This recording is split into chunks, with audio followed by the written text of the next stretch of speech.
Today's lesson will be covering task list item C10, Implement Generalization and Maintenance Procedures. Throughout this training, you will be required to answer questions on your homework sheet, and following this lesson, you will have a brief quiz. This training program is based on the RBT task list and is designed to meet the 40-hour training requirement for RBT certification. The program is offered independent of the BACB.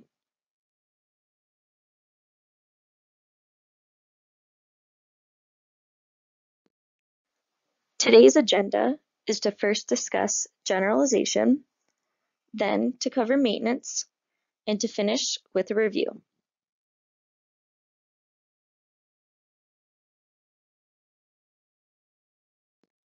As previously mentioned, we will first be covering generalization. This will include its importance, the different types of generalization, and we will be covering a variety of examples.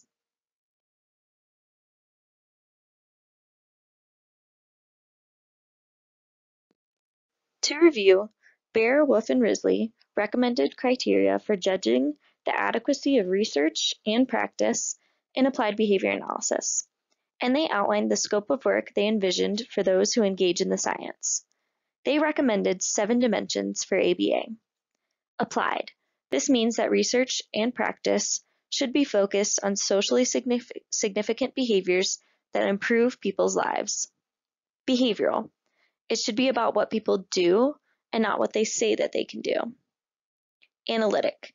There should be a focus on functional relations. Basically, our interventions are creating changes in our target behaviors, and we're sure that it's our intervention. We can determine this through specific research designs, such as reversal designs or multiple baseline designs. Technological. All procedures should be identified and described with enough detail for it to be understood and repeated. Conceptual. Everything we should be doing should be derived from our basic principles. Effective. We must improve behavior to a socially significant degree. And last, generality. The behaviors we teach should generalize to other settings, stimuli, or people. The focus of today's lesson will be on generality.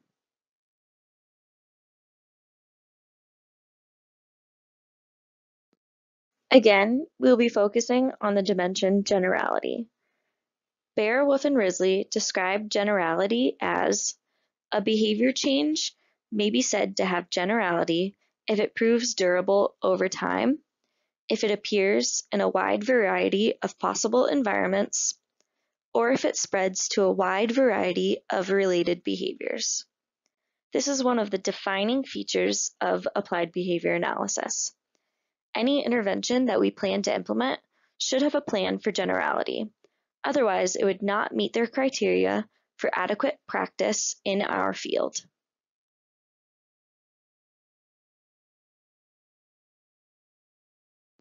Cooper, Heron, and Heward described generalization as a generic term for a variety of behavioral processes and behavior change outcomes. This definition is pretty vague. However, through this PowerPoint, we will go over the different types of generalization.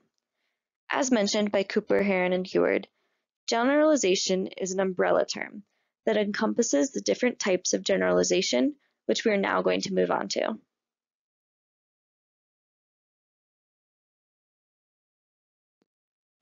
The first type of generalization that we will cover is setting/situation generalization. This is the extent to which a learner emits a target behavior in a setting or stimulus situation that differs from the instructional setting in any meaningful way. For example, if you teach a client to clap their hands in the booth, then probe to see if they also engage in that response in the hallway, you are testing to see if the response has generalized to a different setting or situation. If they can, you are able to say that the response has generalized. More specifically, you can say that it has setting generalization.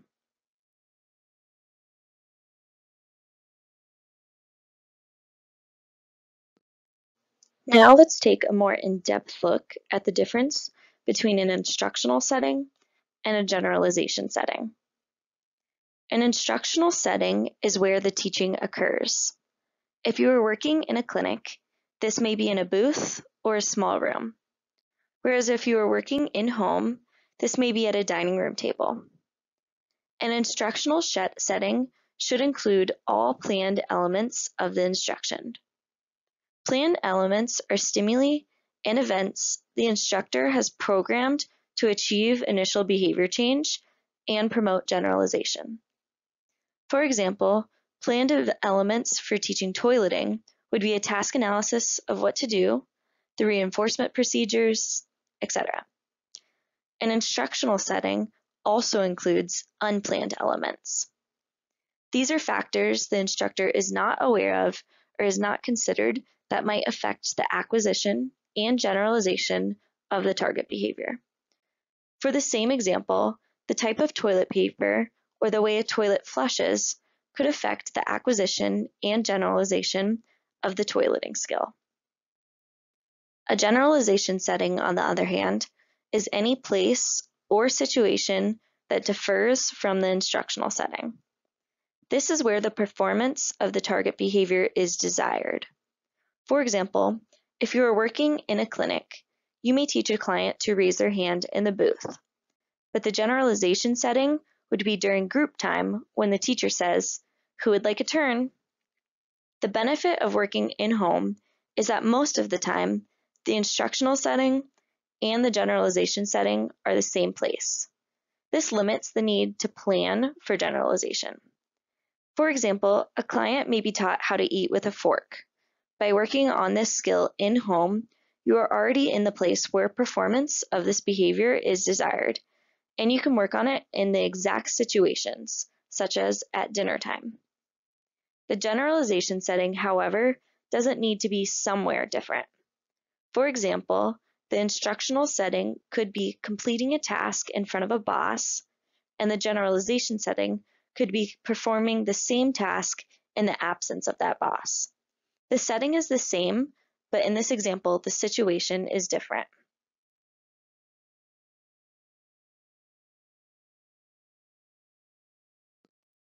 Let's take a look at this instructional setting for teaching a client to wash their hands.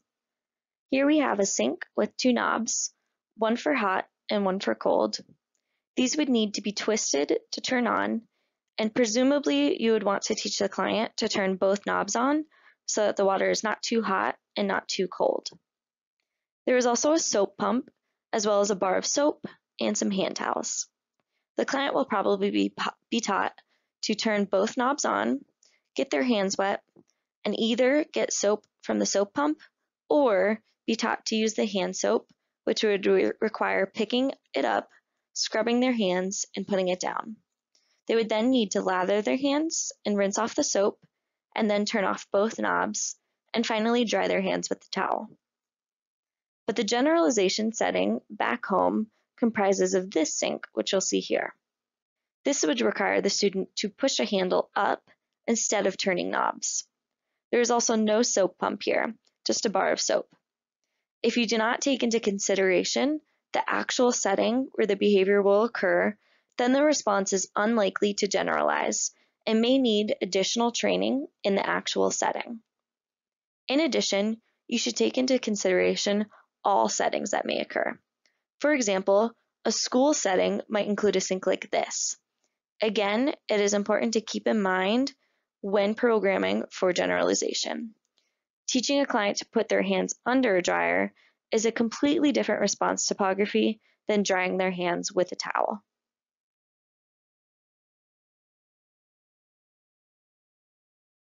Here we have another example of an instructional setting.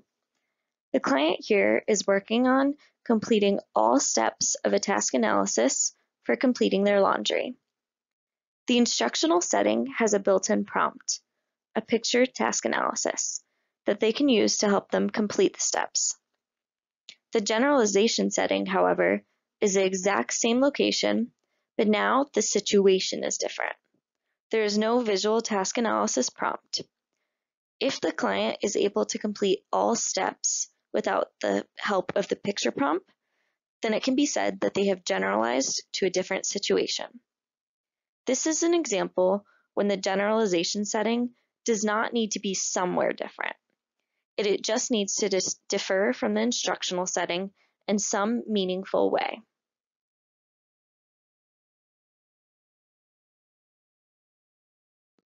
The next type of generalization is response generalization. This is the extent to which a learner emits untrained responses that are functionally equivalent to the trained target behavior. What we mean by functionally equivalent is that the response will produce the same outcome. In short, response generalization is when a learner emits variations of the target behavior that have never received reinforcement. And again, they should be functionally equivalent responses. Now let's take a look at a few examples.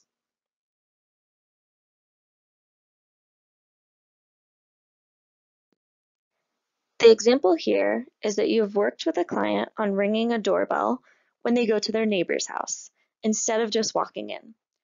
They've learned this response to mastery criteria. So now to test whether the client will engage in response generalization, you take them to a home without a doorbell and see if they're able to engage in a response that is functionally equivalent, meaning it should result in notifying homeowners in an appropriate way that they are at the front door. If the client can engage in a response, such as knocking on the door, then it would be said that there is response generalization. The two responses are completely different topographically. One involves pushing a button, and the other involves making a fist and knocking, but they both result in the desired outcome of notifying the homeowners that you are at the front door in an appropriate manner.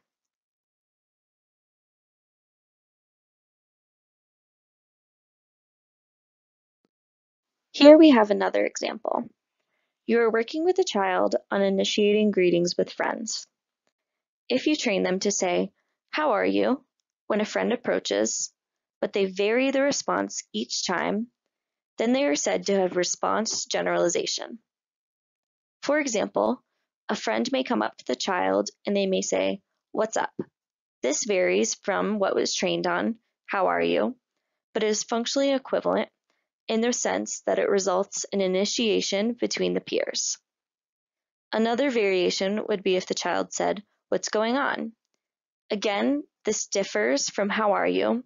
but these responses are all topographically different, but again, they all produce the same outcome.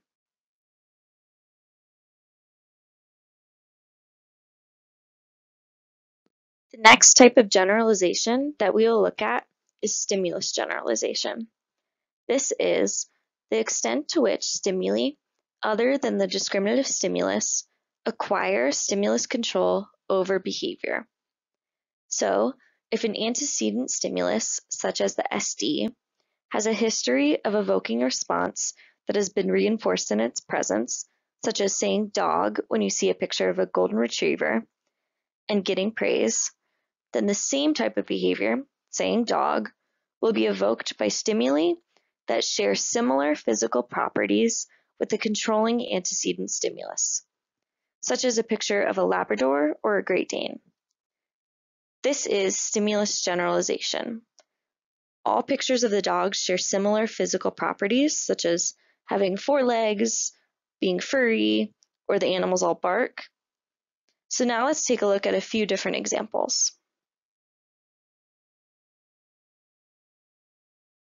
Here we have a girl who is trained to say the color red when asked, "What color is this?" in the presence of a red apple. She is said to have stimulus generalization if she also says the color red when presented with objects of varying hues of red. For example, this ball has varying colors of red from very light to dark around the outside. Since this stimulus differs from the stimulus that initially evoked the response of red, which was the apple, the child saying red when asked what color this ball is would be stimulus generalization. In this rose here is a very dark red. If the child can also correctly label this rose as red, then the stimulus of red has generalized beyond what she was trained on, which again was the red apple.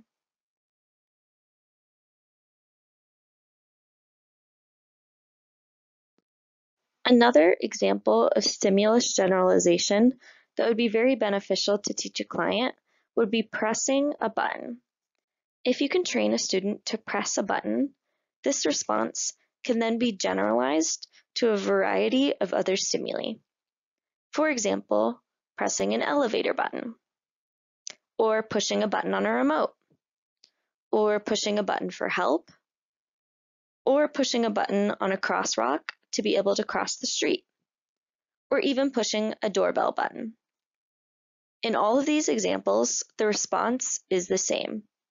But if you can teach the client one response, pressing a button on a remote, and have it evoked by a variety of other stimuli, such as an elevator button or a doorbell, then there is said to be stimulus generalization.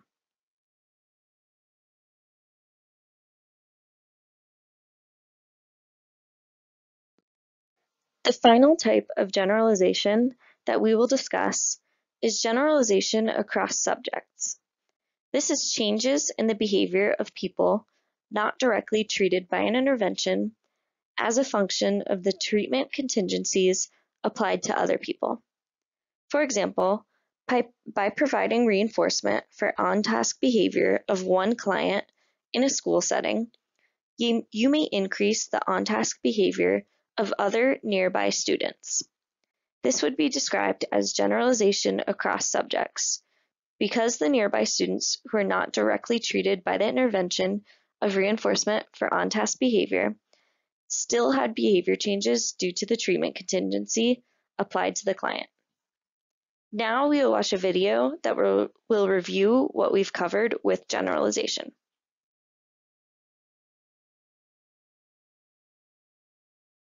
Hi, my name is Mae Bolbrin and I'm a board-certified behavior analyst with Brett Denovi & Associates. In this video, I'm going to be talking about programming for generalization. Generalization is when a skill is taught under one set of conditions and the individual is able to apply the same skill with different people in a new place and other similar stimuli. Generalization is the ability to perform a learned skill in a variety of different contexts. A common example is the ability to drive a vehicle. If an individual learned how to drive a car with a specific make and model, they're likely able to generalize the ability to drive a different make or a different model of that car. Generalization may need to be taught explicitly. To teach generalization, ensure there are sufficient stimulus examples, sufficient response examples, as well as negative teaching examples, so that you're not only teaching what something is, but also what something is not. There are two types of generalization: stimulus generalization and response generalization. Stimulus generalization is when a response is learned under one set of stimuli but occurs in the presence of different but similar stimuli. For example, a person who's afraid of spiders generally won't be afraid of just one species of spiders, but all arachnids. Response generalization is the process of making a different but similar response to the same set of stimuli. For example, unzipping a sweatshirt, unzipping a coat, and unzipping a backpack. To determine whether or not generalization has occurred, examine if the skill occurs across different settings, across different materials, and with different people when that skill was not explicitly trained. An example of generalization across people is when a learner is taught to say hi to an instructor, and he or she says hi to other people as well. This would be an example of stimulus generalization. An example of generalization across settings is when a learner is taught to wash their hands before a meal at school, and at home they're now washing their hands before a meal as well, even though no one taught that skill to wash their hands before a meal at home. This is another example of stimulus generalization. An example of generalization across materials is when a learner is taught to add S's to the end of the words tree, car, and dog when referring to more than one. This is an example of stimulus generalization because the response of adding S's remains the same and the stimuli, or nouns, are changed. An example of response generalization is using your teeth instead of scissors to cut a string. In either situation, the string is being removed with teeth or with scissors changes to accomplish the same goal. Remember to generalize to stimulus conditions other than in the training setting. You want to train in a generalized setting. You want to incorporate naturally occurring opportunities. You want to train sufficient exemplars.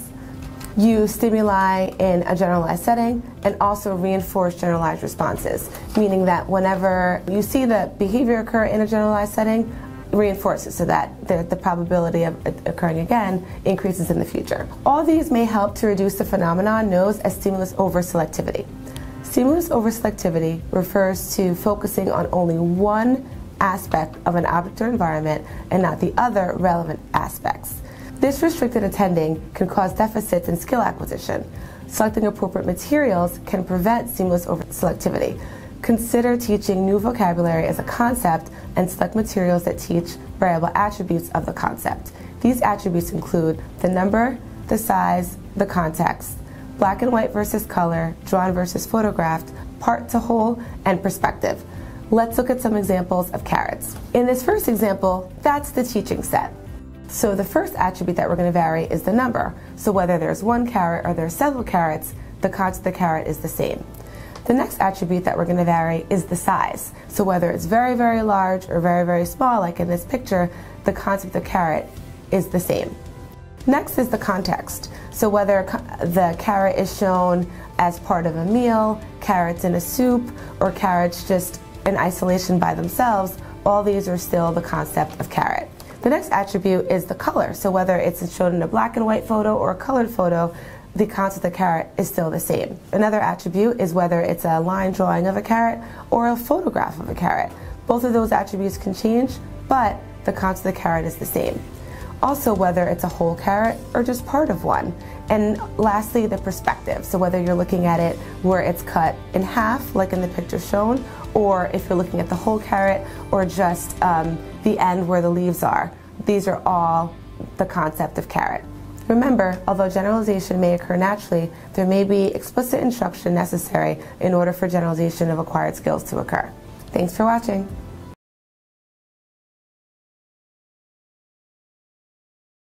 There are times when generalization can be bad and be unwanted in the eyes of behavior analysts.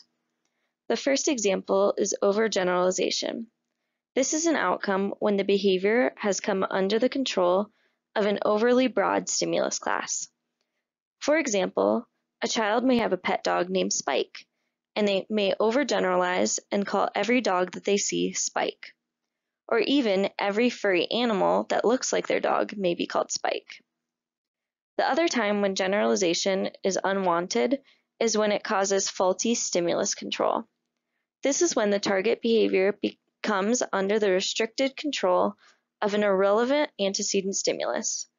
The client is essentially generalizing a stimulus that should not control their behavior instead of attending to the stimulus or stimuli that should control their behavior. For example, you may teach a child touch nose in isolation. Then, when you try to teach them touch eyes, they may continue to touch their nose. The word touch may have faulty stimulus control, so that whenever they hear the word touch, regardless of what word follows it, they will always touch their nose.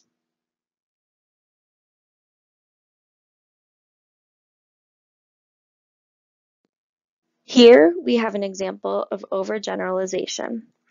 The behavior of saying dog has come under the control of an overly broad stimulus class of small and fluffy animals. The child is overgeneralizing and calling all small and fluffy animals, such as a cat, a dog, and a skunk, a dog. You can see how this may become an issue if the child is not only calling a skunk a dog, but is treating it as a dog and attempting to run up to it and pet it. To deter overgeneralization, examples and non-examples should be presented so that sufficient conceptual stimulus control can be exerted. Reinforcement will be withheld if the client says dog in the presence of a skunk and will be provided in the presence of a dog. The concept of dog will be more and more refined until the client is no longer overgeneralizing.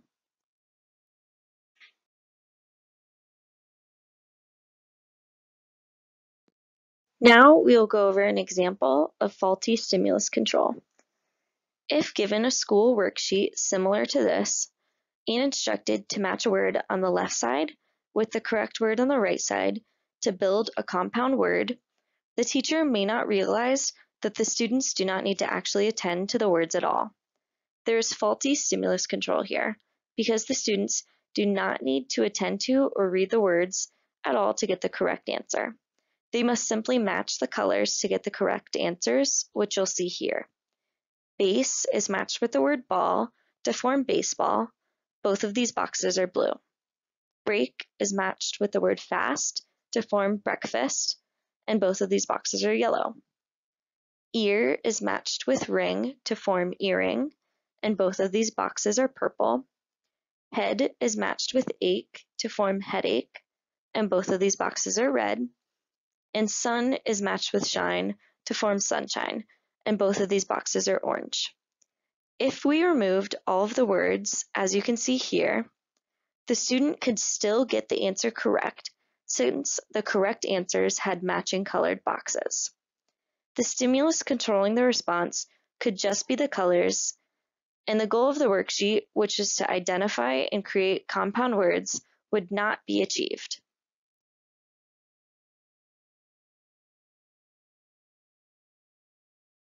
Question: what concept is described?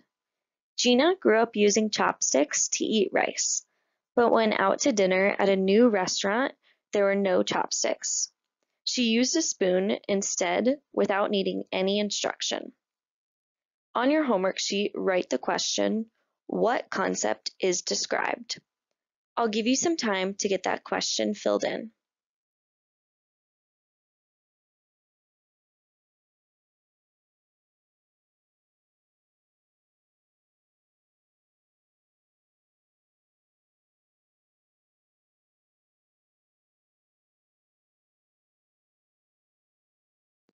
The answer to the previous question is response generalization.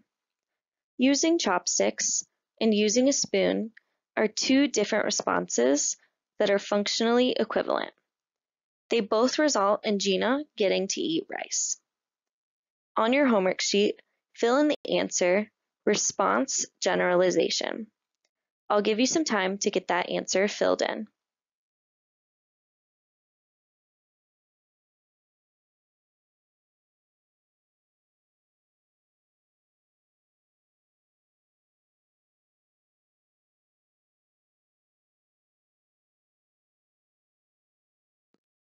Question: what concept is described? An aspiring pilot-to-be trains on a virtual reality simulator to mastery level. Then, once in an actual plane, she also executes her flight perfectly. On your homework sheet, fill in what concept is described. I'll give you a moment to get that question filled in.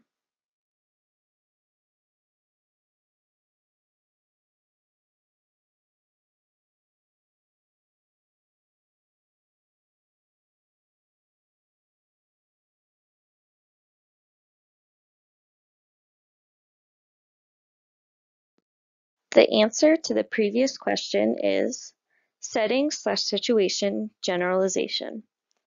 The pilot trained how to fly in one setting, which was the virtual reality simulator.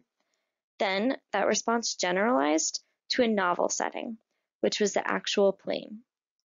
On your homework sheet, fill in setting/situation generalization. I'll give you some time to get that answer filled in.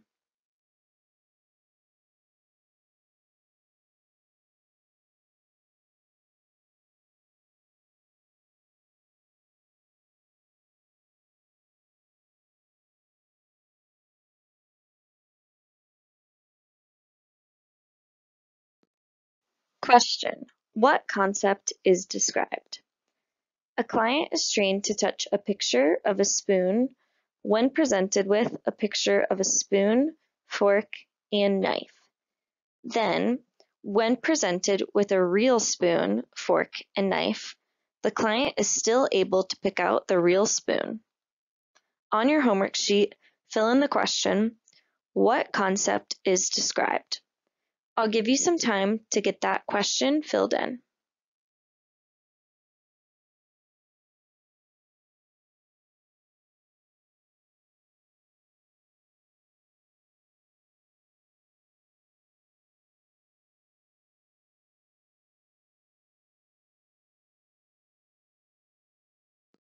The answer to the previous question is stimulus generalization. Stimuli other than the discriminative stimulus have exerted control over the client's response of selecting the spoon. The SD here is the word spoon, but now stimuli other than the SD, such as the shape of the spoon, have exerted control so that the client is able to generalize to other stimuli than just the picture. On your homework sheet, fill in the answer, stimulus generalization. I'll give you some time to get that answer filled in.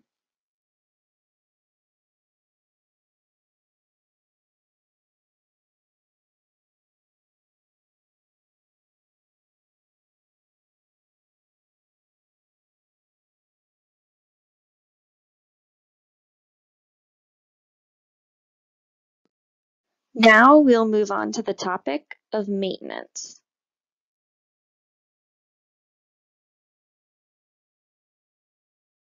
First, let's discuss response maintenance.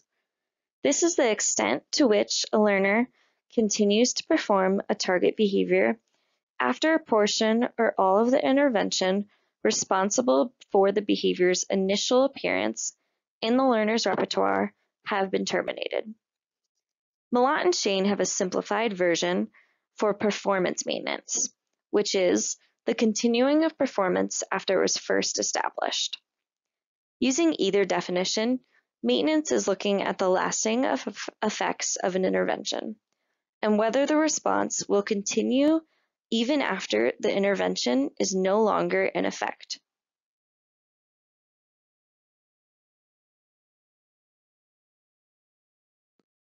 There are two myths that we need to first be aware of when looking at response maintenance. The first myth is the myth of perpetual behavior.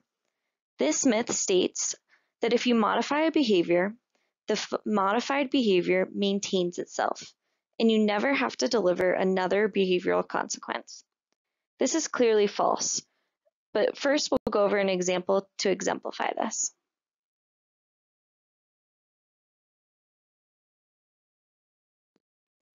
The myth of perpetual behavior would assume that if I work out really, really hard and reach my goal weight, then I will never have to intervene anymore, and I'll remain that weight in physique forever.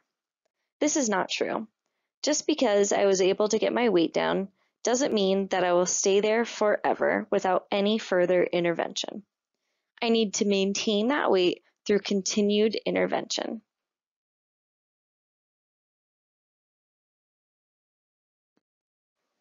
The next myth to be wary of is the myth of intermittent reinforcement. This myth states that you can gradually reduce the frequency or thin the schedule of reinforcement until the behavior becomes super resistant to extinction and will maintain without reinforcement. Again, this is false, and now we'll go over an example of this.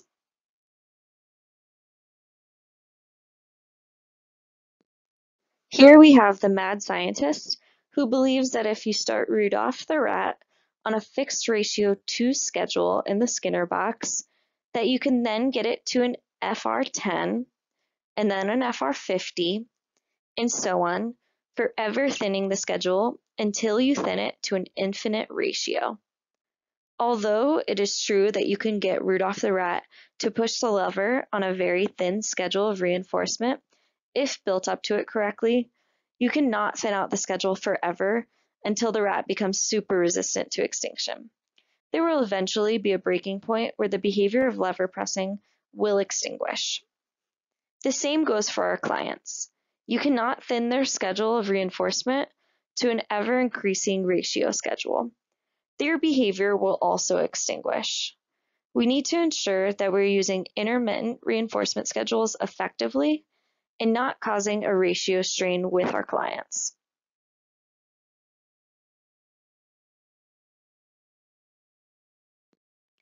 Malott and Shane describe several tactics to use in order to maintain performance.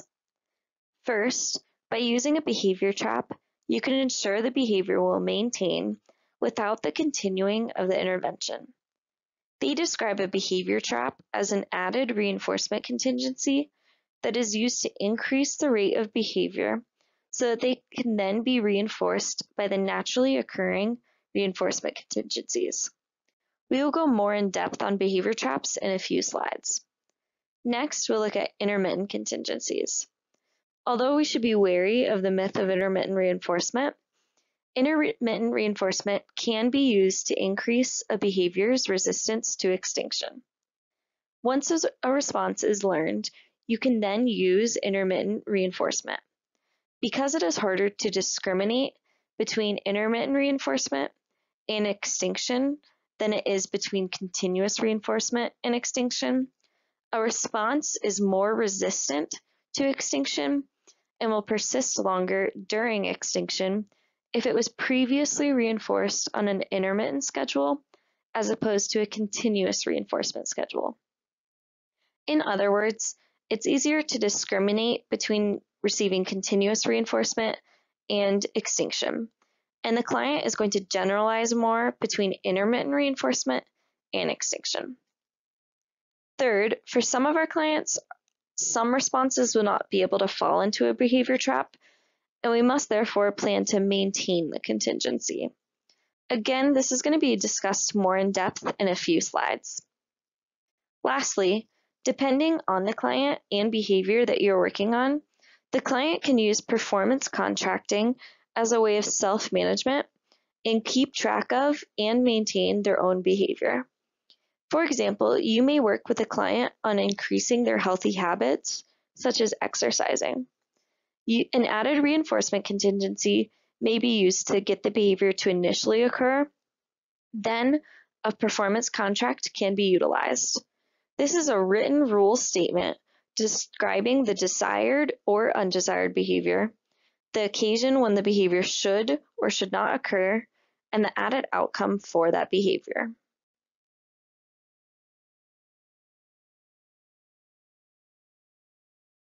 Before moving on any further, there may be some confusion about what the difference is between setting and situation generalization and response maintenance. So let's take a look at that. Often, if you have one, you've got the other. However, this is not always the case. When a behavior change produced in the classroom is not observed in the generalization environment, that means a lack of setting or situation generalization is evident. So the response may have maintained in the classroom, but did not generalize. And when a behavior produced in the classroom has occurred at least once in the generalization setting, then ceases to occur, that means a lack of response maintenance is evident. So the response was able to generalize, but not maintain. Hopefully, this is able to clear up any confusion about the two terms.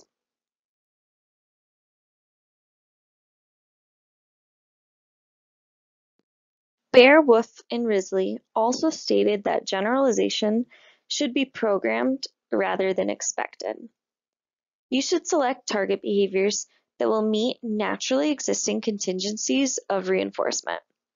When looking at what skills to teach a learner, they should always be functional. It may sometimes be difficult to determine what constitutes as functional, so a behavior is functional only to the extent that it produces reinforcement for the learner.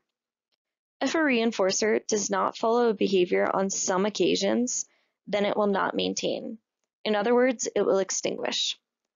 If you can get the learner to emit the behavior in the generalization setting and contact reinforcement, then there's a good bet that it will maintain.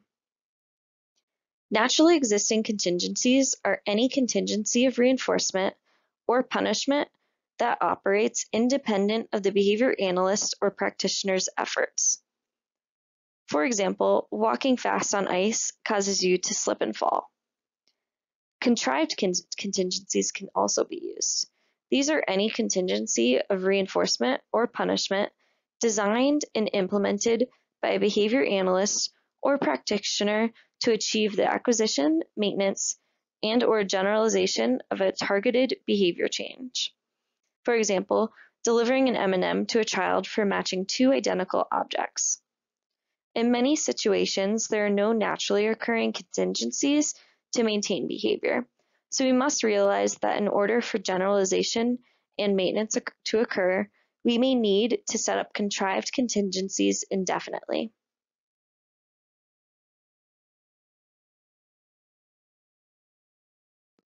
Continuing, in order to program for generalization and maintenance, you should also specify all variations of the target behavior and the settings/situations in which those behaviors should and should not occur after instruction has ended. For many of the behaviors that we teach our learners, they will encounter a multitude of settings and stimulus conditions in which they can emit the target behavior or similar forms of the target behavior. Therefore, we should plan to train our clients to engage in these variations of behavior in as many situations as possible. A strategy to help with this is to list all behaviors that need to be changed. For example, teaching a client a variety of greetings and teaching a variety of associated behaviors, such as initiating a conversation, responding to questions, taking turns, listening to others speak, etc. Another strategy is to list all settings/situations in which the target behavior should occur. For that same example of initiating greetings, you should teach the client to introduce oneself to peers and adults, conversing at home, in the school, at the playground, and when it should not occur, such as conversing with strangers, or when it is not appropriate, such as in the library, and what alternative responses to engage in when the target behavior is not appropriate.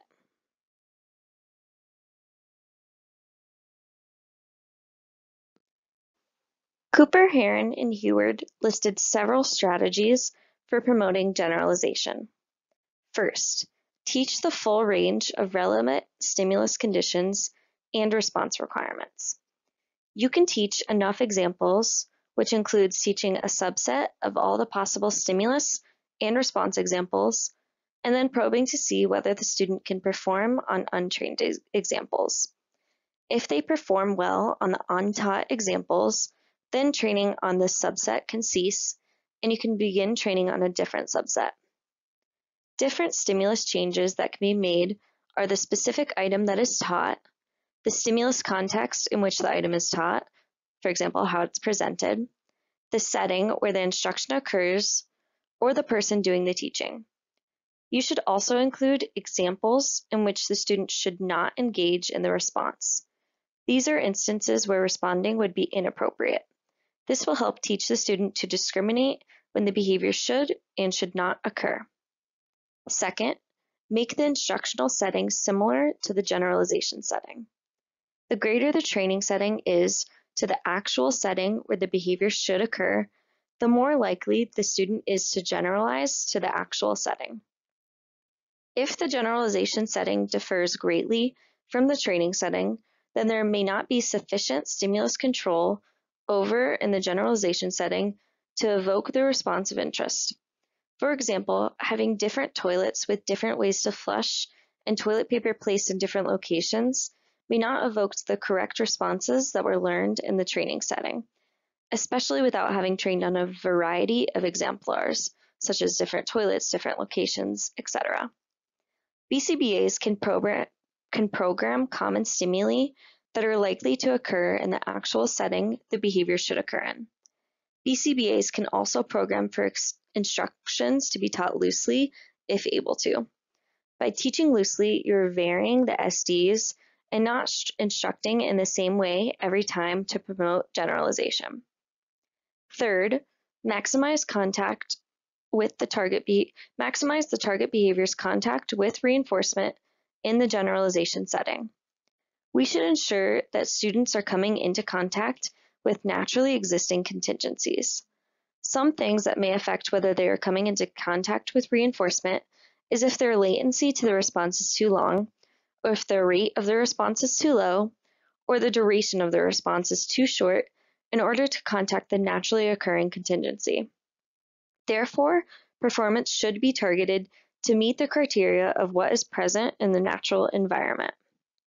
By using intermittent reinforcement in the training setting, it can make the behavior more resistant to extinction so that if the behavior doesn't immediately contact reinforcement, the learner would not immediately stop engaging in the response. However, continuous reinforcement should always be used when developing new behaviors that are initially trained. You can set behavior traps as well. For example, you may require a lot of praise from your parents to practice the piano, but after learning to play, the behavior of playing the piano has become reinforcing, and you no longer need your parents' added reinforcement for playing. This is an example of a behavior trap. Not all behaviors are able to be behavior trapped, however. Therefore, you may need to ask people in the generalization setting to provide reinforcement for the target behavior. For example, you can tell teachers to provide praise when a student is engaging in on-task behaviors. Students can also be taught to recruit reinforcement. For example, teaching a student to ask, "Is this correct?" will result in them receiving more positive and corrective feedback and thus maintaining their response. Fourth, you can mediate generalization. You can include a stimulus in the instructional setting that will reliably cue the response in the generalization setting. For example, cue cards, activity schedules, and self-operating prompting devices such as video or audio cues have been used to promote generalization in a variety of settings. Cell phones are being increasingly used to mediate generalization because they are discrete and can be used in the form of a cue, such as an audio prompt, without socially stigmatizing clients.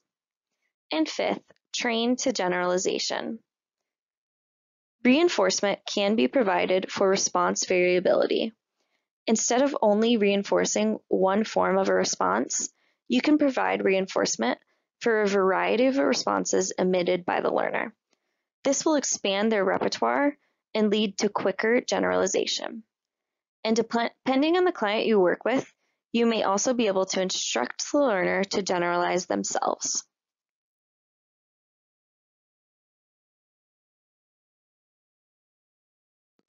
Now we will do a review of the concepts we've covered.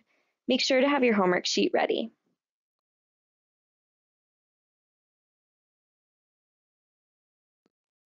Question: what concept is described?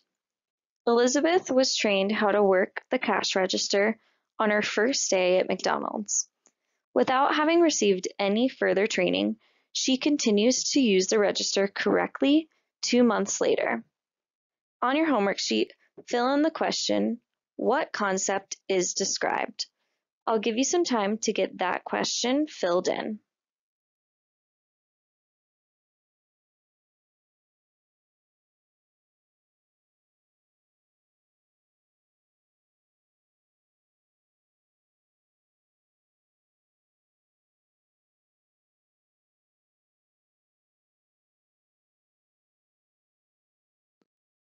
The answer to the previous question is response maintenance. She is continuing performance using the cash register without any further training after the response was first established, which was on her first day. On your homework sheet, be sure to fill in response maintenance. I'll give you a moment to get that answer filled in.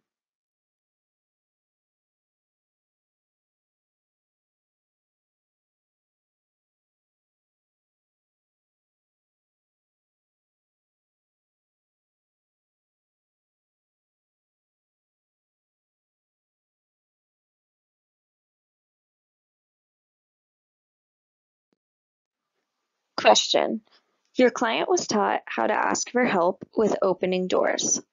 For 1 week after training, he asked for help opening drawers, doors, and cabinets. But now, 2 weeks later, he no longer asks for help with anything. This response has failed to blank. On your homework sheet, fill in the question, this response has failed to. I'll give you some time to get that question filled in.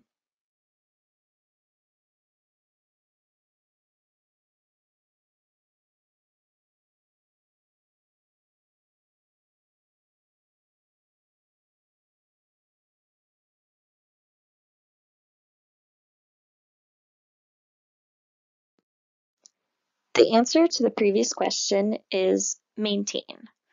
The response failed to maintain because 1 week after training, the response was able to generalize to different situations, but now it is no longer continuing, so that it is no longer maintaining. On your homework sheet, fill in the answer, maintain. I'll give you a moment to get that answer filled in.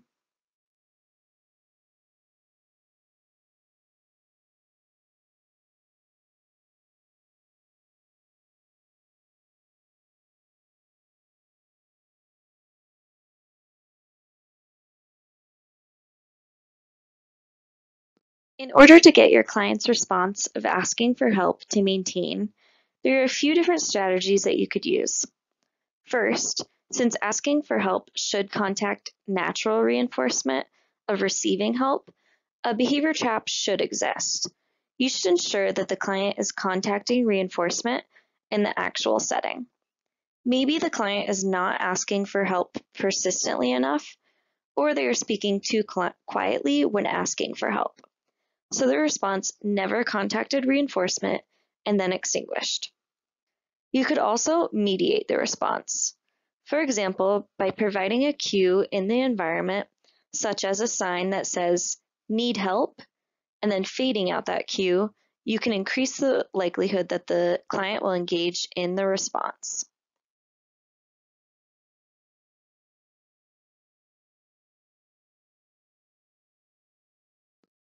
Question: you have a client with rule-governed behavior who is taught to clean his room.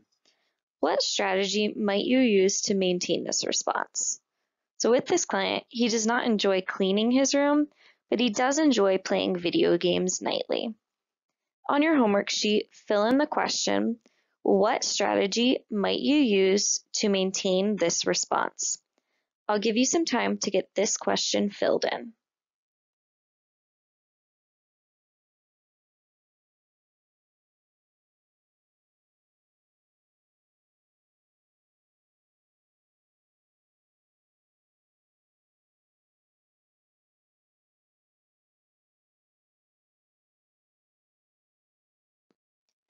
The answer to the previous question is a performance contract.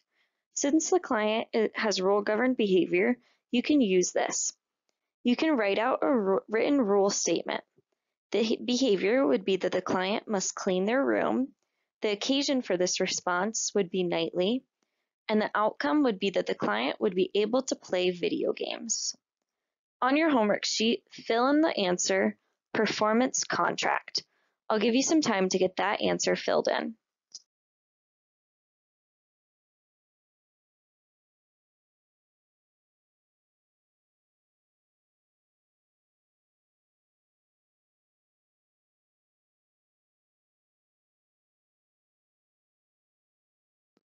Question: a client you are working with aggresses towards peers at lunch. You use functional communication training to teach an alternative response of saying, "Excuse me," in the instructional setting, a booth. You then probe a novel situation, saying, "Excuse me," in the hallway to see if the response generalizes. What's wrong with this? On your homework sheet, fill in the question, what's wrong with this? I'll give you some time to get this filled in.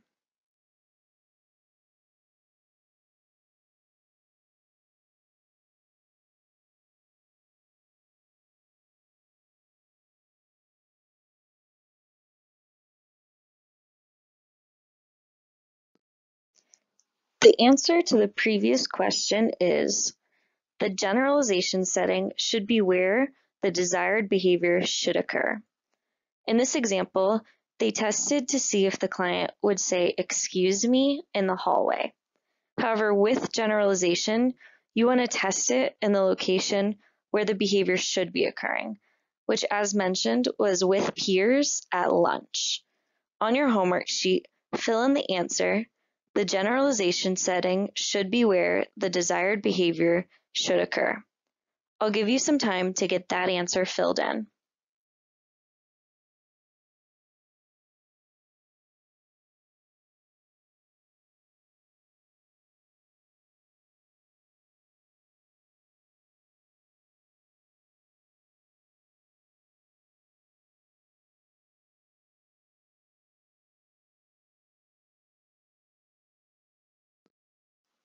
This concludes today's training on task list item C10, Implement Generalization and Maintenance. You may now take the quiz.